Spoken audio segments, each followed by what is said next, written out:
11th class में हम chapter 2 का रिवीजन कर रहे थे, तो उसमें जो हमारे पास एप्लीकेशन है डायमेंशन के वो मैं आपको बता चुका था। ठीक है, 2 एप्लीकेशन और आप थर्ड एप्लीकेशन देख रहे हैं। तो मान लीजिए अगर हमारे पास कोई भी फॉर्मूला डेराइव करना, अगर हमें फॉर्मूला डेरिवेशन, ये हमारे पास तीसरा एप्लीकेशन है। तो आपको इस टाइप का क्वेश्चन लिखा हुआ आएगा कि कोई भी एक क्वांटिटी होगी वो डिपेंड कर रही होगी अदर क्वांटिटी पे। ठीक है, मान लीजिए आपका एक फॉर्मूला लिखा हुआ है कि कोई भी आपका एक पार्टिकल है वो सर्कुलर मोशन कर रहा है, उसका जो फोर्स है वो डिपेंड कर रहा है मास पर, वेलोसिटी पर, और जो सर्कुलर ट्रैक है उसी रेडियस पर। तो फॉर्मूला डेराइव कीजिए। ठीक है, क्वेश्चन में आपको क्या दिया होगा कि कोई हमारे पास फोर्स है वो डिपेंड कर रहा है हमारे पास, यानी प्रोपोर्शनल है, एक तो बॉडी के मास पर, एक बॉडी की वेलोसिटी पर, और एक हमारे पास जो सर्कुलर ट्रैक है उसकी रेडियस पर। तो फॉर्मूला डेराइव कीजिए, आपको इस हिसाब से क्वेश्चन देगा लिख के। तो जो चीज़ डिपेंड कर रही है वो आपको LHS में लिखनी है, जिन क्वांटिटी पर डिपेंड कर रही है वो आपको RHS में लिखनी है, मल्टीप्लाई में।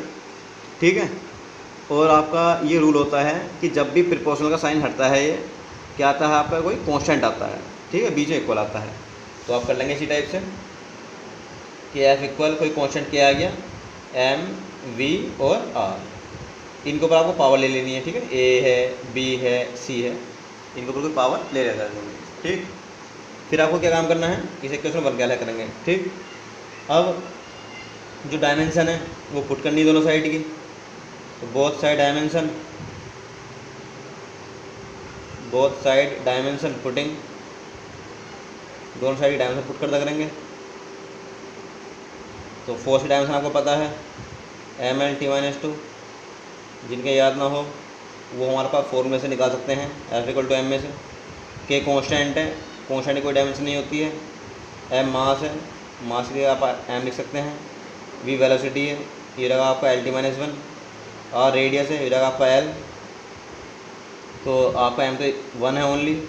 L की पावर कितनी होगी आपकी, तो आप देख रहे हैं L की पावर कितनी रहेगी आपकी, L की पावर B तो ये रही और L की पावर C ये रही, तो रहेगा L की पावर B प्लस C। ठीक है, ये आपकी ये पावर लिखी हुई है B प्लस C। ऐसे T की पावर कितनी रहेगी आपकी, माइनस का B, ये आ गई। इधर आपका लिखा हुआ है ML/T-2। ठीक, तो आपको क्या काम करना है, आपको दोनों साइड की डायमेंशन पुट कर लेनी है, और मैथमेटिकली जो आपकी पावर्स हैं उन्हें आप बैलेंस कर लेंगे कि हाँ भाई M की पावर टोटल कितनी हो गई, L की पावर टोटल कितनी हो गई, T की पावर टोटल कितनी हो गई, ये आपको करना है। ठीक है, इसके बाद आप कंपेयरिंग क्या करेंगे। ठीक है, कंपेयरिंग बोथ साइड। ठीक है, दोनों साइड की जो कंपेयरिंग क्या करेंगे आप, मान लीजिए M की पावर यहाँ कंपेयरिंग करनी है आपको, L की यहाँ करनी है, T की यहाँ करनी है। तो आप क्या देख रहे हैं कि M की पावर इधर कितनी लिखी हुई है, 1 लिखी हुई है, और इधर कितनी लिखी हुई है आपकी A, तो ये आप लिखा करेंगे। इसी टाइप से L की पावर इधर कितनी लिखी हुई है, 1। ठीक है, इधर कितनी लिखी हुई है, B प्लस C। ऐसे इधर कितना लिखा हुआ, -2।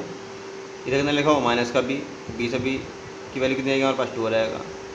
इस B की वैल्यू को यहाँ पुट कर देंगे हम, रहेगा C = 1 - 2, रहेगा माइनस का, ये रहेगा। तो आपको क्या करना है, कैसे भी करके जो A, B, C आपने माने हैं कांस्टेंट, ऊपर एक पावर मानी है, इनकी वैल्यू आपको फाइंड करनी है। ठीक है, ये कभी कभी थोड़ा भारी हो सकता है पार्ट, तो आपको सोल्व करना आना चाहिए। ठीक है, ये पावर कई बार बड़ी हो सकती हैं, लेकिन आपको मेथड ये अप्लाई करना है कि हाँ भाई टोटल M की पावर कितनी है, L की पावर टोटल कितनी है, T की पावर टोटल कितनी है। फिर क्या काम किया करेंगे, जो आपकी वैल्यू आ चुकी है ABCD की, इन आप इक्वेशन पुट में कर करेंगे। ठीक है, इक्वेशन 1 में, तो इक्वेशन 1 में पुटिंग कर देंगे आप वैल्यू जो आपकी A की, B की और C की आई है। तो क्या हो जाएगा आपका ये F = K और M, A की पावर कितनी है आपकी, 1 आई है, आप ये लिख देंगे। B की वैल्यू कितनी है आपकी, 2 आई है, 2 लिख देंगे। C की -1 है, -1 लिख देंगे। तो रहेगा आपका K M V² R inverse है, इस आप नीचे लिख सकते हैं लाकर, तो ये रहेगा आपका इस टाइप से। ये आ गया आपका formula F = K mv² R। तो ये आप कर दिया करेंगे। ठीक है, तो मैंने इसमें क्या दिखाया आपको कि अगर कोई भी फॉर्मूला आपको डेराइव करना है कितना ही आपका भारी क्वेश्चन हो, आपका मेथड यही रहेगा कि जो क्वांटिटी डिपेंड कर रही है उसे आप पहले से लिखिए, और जो जिन चीज़ों पे प्रोपोर्शनल है उन्हें आप लिखिए ABC पावर 1 का, और उनकी डायमेंशन पुट कीजिए और अपना मेथड ही अप्लाई कर दीजिए।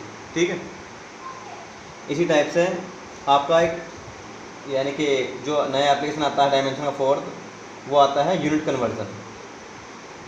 यूनिट कन्वर्जन इसको आप सीख लेंगे अच्छे से। तो आपके पास कोई भी वैल्यू देगा क्वेश्चन में, ठीक है, कि हाँ भाई इस वैल्यू को अदर वैल्यू में चेंज कीजिए। मान लीजिए जी की वैल्यू है, जी की वैल्यू आपको दे रखी है, मान लीजिए 6.67 10 के पावर माइनस का 11, ठीक है, ये आपको वैल्यू दे रखी है जी की। तो इसमें आपको सब पूछेगा कि ये दे रखा आपको न्यूटन मीटर स्क्वायर पर किलोग्राम स्क्वायर, ये यूनिट होती है। ठीक है, और आपको ये पूछेगा कि आप इसे कन्वर्ट कीजिए किस चीज़ में, CGS यूनिट में, CGS यूनिट में। और ये यूनिट कैसी है आपकी, MKS यूनिट है। ज़्यादातर 2 ही यूनिट पूछता है 11th क्लास में, एक MKS और एक CGS। आपको ऐसा दे सकता है कि आपको MKS से CGS में पहुँचना है, या आपको ऐसा दे सकता है क्वेश्चन में कि आपको CGS से MKS में पहुँचना है। तो आपका मेथड ये रहेगा करने का जो बताया जा रहा है आपको। पहले तो आप ये देखेंगे कि जो हमारे पास कैपिटल G है उसकी डायमेंशन क्या होती है। ठीक है, तो आप अलग से निकालेंगे डायमेंशन, अगर याद नहीं है आपके तो फॉर्मूला होता है आपका F=G m1 m2/r²। इससे निकाल सकते हैं आप। तो ये रहेगा आपका F×r² और अपॉन हो जाएगा m1 m2 और इक्वल G, ये रहेगा फॉर्मूला। तो इसमें आप डायमेंशन निकालेंगे तो कितनी रहेगी डायमेंशन, यानी फोर्स की रहेगी ML/T-2, r है डिस्टेंस यानी L2, और M और M2 के यहाँ मास है यार, तो मास रख देंगे आप यहाँ इस टाइप से। ठीक है, तो M से M कैंसिल हो जाएगा, M ऊपर ही हो जाएगा तो रहेगा -1, L की पावर कितनी रहेगी आपकी 3, T की पावर -2। तो जो भी आपकी क्वांटिटी दी है, वैल्यू दी है आपकी, चाहे वो न्यूटन में हो तो आप 40 डायमेंशन रखिए, चाहे वो आपकी जूल में है तो आप वर्क के डायमेंशन रखिए, और आपको जो G दिया है तो G की डायमेंशन रखिए, R है तो R की डायमेंशन रखिए। कोई भी है कांस्टेंट उसकी आपको डायमेंशन लेनी पड़ेगी पहले। ठीक है, चाहे आप फॉर्मूले से निकाल लीजिए या आपके याद होनी चाहिए। ठीक है, तो याद करके तो भूल सकते हैं इसे, तो बेहतर ये है कि हमारा समझ में आना चाहिए। ठीक है, तो फॉर्मूला याद होना चाहिए। इसके बाद क्या काम करना है आपको, जो आपका MKS सिस्टम है उसमें आप 1 1 मान लिया करेंगे। ठीक है, N1 U1 और इक्वल टू N2 U2, ये फॉर्मूला होता है आपका कि numerical value into unit, numerical value into unit, यूनियम होता है। ठीक है, ये MKS के लिए चलेगा 1 1 वाला पार्ट, और जो N2 U2 है ये आपका CGS में चलेगा। तो N1 कितना है आपका, ये आपको MKS में दिया है तो आप यह रख करेंगे 6.67 और इंटू 10 की पावर माइनस का 11। U1 का मीन्स डायमेंशन है कि आप यहाँ पर कितनी है डायमेंशन आपकी, M-1 है, L3 है, T-2 है। यहाँ 1 1 मान लग करेंगे। ठीक है ना, कि हाँ इस सिस्टम में 1 1 वैल्यू है इनकी। N2 आपको फाइंड करना है CGS वाला, यहाँ आप 2 2 मान लग करेंगे, M2 L2 T2, पावर जो भी आप लगा दीजिए इस टाइप से, ये रख दिया आपने। आपको N2 फाइंड करना है, आप N2 वहीं रहने दीजिए। इसके बाद 6.67 ये यहाँ लिखा हुआ है आपका, तो इस वाले नीचे लिया करेंगे इनके, ठीक है। M1 के नीचे M1 और पार्ट लिखो, -1, L वाले के नीचे L वाला पार्ट लिखो, पावर इसी टाइप से लगाओ, T1 वाले के नीचे T2 वाला पार्ट लिखो, पावर इसी टाइप से लगाओ, -2, ये रहेगी आपकी वैल्यू। ठीक है, N2 इक्वल टू आ गया, M वाली पावर एक साइड, L वाले के नीचे L वाला पार्ट आ गया, T वाले के नीचे T वाला पार्ट आ गया, पावर आपकी वही लिखी हुई जो थी। ठीक है, इसके बाद आपको क्या काम करना है, वो था आपका किलोग्राम में, तो ये तो है आपका किलोग्राम में, और जो M2 वो आपका ग्राम में है। ठीक है, जो किलोग्राम वाला पार्ट है MKS वाला से होता है। ठीक है ना, मीटर किलोग्राम सेकेंड, और CGS में ग्राम चलता है। ऐसे यहाँ मीटर चलेगा पार्ट आपका, यहाँ सेंटीमीटर चलेगा जो लेंथ वाला पार्ट आपका। ठीक है, लेंथ L3 पावर है, L3 है, यहाँ -1 है। टाइम तो दोनों में सेकेंड ही होता है, चाहे वो आपका CGS हो, चाहे वो आपका MKS हो, चाहे वो आपका FPS हो, कोई सा भी सिस्टम हो, आपका टाइम तो यही चलना है। ठीक है, N2 आप फाइंड कर रहे हैं, एक वैल्यू यहाँ चल रही है आपकी 6.67 10 की पावर -11।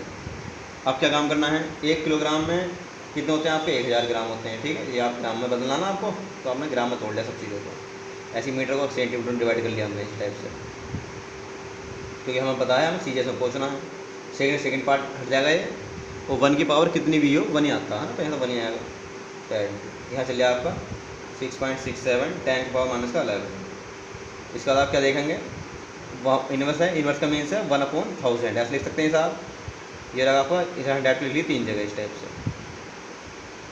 और इक्वल टू में n2, तो रहेगा 6.67 और 10 की पावर माइनस का 11, 1 2 3 0 आपके कैंसिल हो गए, 3 ये रहेगा आपका 6.67, 10 की पावर माइनस का 11, 3 दिखते हैं हमारे पास, 3 भी यहाँ ऐड कर लीजिए, n2 6.67 और इंटू 10 की पावर माइनस का 1, ये रहेगा, ये आ गया आपकी वैल्यू। तो ये आपकी CGS में वैल्यू आ गई, ठीक है। तो आप एक सिस्टम से दूसरे सिस्टम पहुँच सकते हैं। जो वैल्यू हाँ MKS में है 10 की पावर माइनस 11 आ रहा है, या CS में क्या आएगा 10 की पावर माइनस का 8 आएगा, ठीक है। और यूनिट आप कन्वर्ट कर लीजिए, इसी टाइप से क्या लिखा हुआ है कि आपका क्या लिखा था, इसका आ गया न्यूटन मीटर स्क्वायर पर किलोग्राम स्क्वायर, यहाँ रहेगा टाइम, ठीक है, सेंटीमीटर स्क्वायर पर किलो यानी ग्राम स्क्वायर, ऐसा रहेगा, ठीक है। तो ये रहेगी यूनिट आपकी। तो ये इस टाइप से आपको कुछ प्रैक्टिस कर लेनी है इनकी। तो डायमेंशन का जो तरीका था, मेथड था, वो मैंने आपको कंप्लीट करा दिया है, और कल से हम रिवीजन करेंगे एरर का, ठीक है। तो आप इन्हें पक्का कर लेंगे डायमेंशन रिलेटेड जो भी कंसेप्ट है।